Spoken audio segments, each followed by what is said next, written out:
और मुरैना से हमारे संवाददाता विनोद सिंह तोमर इस खबर पर हमारे साथ लाइव जुड़ गए हैं। विनोद, मुरैना में क्या तापमान है, क्योंकि जीरो विजिबिलिटी के कारण सड़क हादसों की आशंका बढ़ रही है। लगातार यही अपील की जा रही है वाहन चालकों से कि सावधानी से वाहन चलाएं।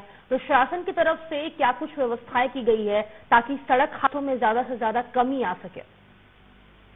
जी बिल्कुल, मैं बता दूं कि फिलहाल जो मुरैना के लिए सबसे बड़ी राहत ये है कि आसमान खुला हुआ है और सुबह से कल से धूप निकल आती है, जिससे कहीं ना कहीं जो मुरैना चंबल के लोग हैं उनको राहत मिली है। लेकिन फिलहाल 2 दिन की पहले बात की जाए तो 2 दिन पहले इतना घना कोहरा था और शीत लहर चल रही थी, जिससे कि जो यहाँ का जो मानव जीवन था उस पर बहुत ज्यादा परेशानी का सामना करना पड़ता। कोहरा इतना घना रहता था कि 20 मीटर तक वाहन है जो लोग हैं वो दिखाई नहीं देते थे। तो हाईवे पर तो कहीं ना कहीं प्रशासन के द्वारा सभी लोगों से अपील की गई कि जो वाहन है उनकी लाइटों को जलाकर निकाला जाए और वाहनों की जो रफ्तार है उसे धीमी किया जाए, जिससे कि जो हादसे होने की जो संभावना है उसे टाला जा सके।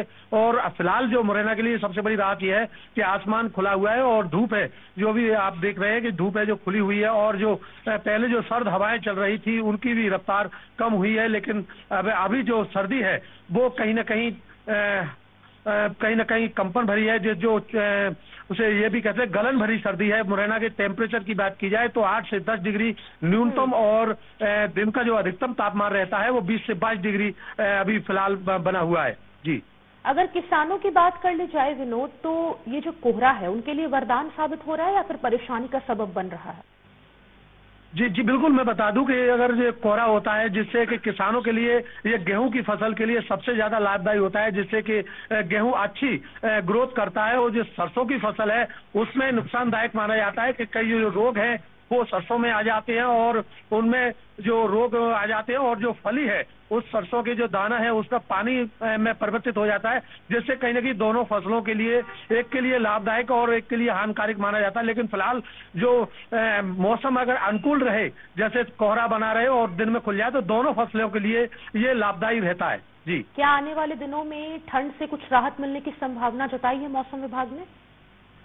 जी बिल्कुल, मैं बता दूं कि अभी फिलहाल जो मौसम विभाग का अनुमान है कि अभी जो मुरैना चंबल अंचल में अब आसमान साफ रह रहे हैं और 2 दिन से धूप खुलने की संभावना बनी हुई है। लेकिन आगामी समय में कोहरे की संभावना जताई जा रही है। कोहरा होगा और हवाएं चलने की संभावना है और कहीं ना कहीं बूंदाबांदी की भी संभावना बताई जा रही है। ठीक है, बहुत शुक्रिया आपका तमाम जानकारी साझा करने के लिए। तो आपको बता दें, छत्तीसगढ़ में भी लगातार ठंड का कहर देखने को मिल रहा है। कई ऐसे जिले हैं जहां पर तापमान जो है वो 10 डिग्री से नीचे बना हुआ है। उत्तर भारत से आ रही सर्द हवाओं ने ठिठुरन बढ़ा दी है। बच्चों और बुजुर्गों की परेशानी भी यहां पर बढ़ती हुई नजर आ रही है, जिसके कारण बच्चों के लिए 1 से 8वीं तक के स्कूलों को बंद कर दिया गया है, अवकाश घोषित कर दिया गया है, जिससे बच्चों को हम कह सकते हैं कि एक बड़ी राहत दी गई है। कई जिलों में शीतलहर का प्रकोप देखने को मिल रहा है।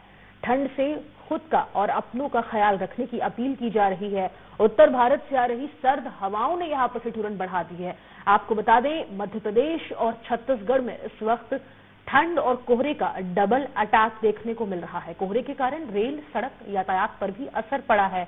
आपको बता दें, कई ट्रेनें इस वक्त लेट बताई जा रही हैं और अगर बात करें हवाई यात्रा की तो वहां पर फ्लाइट्स भी कई ऐसी हैं जो लेट हैं। प्रदेश के कई जिलों में शीतलहर का प्रकोप देखने को मिल रहा है। उत्तर भारत से लगातार सर्द हवाओं के आने का सिलसिला जारी है, जिससे मैदानी इलाकों में लगातार ठिठुरन बढ़ती हुई नजर आ रही है। कोहरे के कारण रेल, सड़क यातायात पर असर पड़ रहा है। कड़ाके की ठंड का प्रकोप मध्य प्रदेश और छत्तीसगढ़ में देखने को मिल रहा है।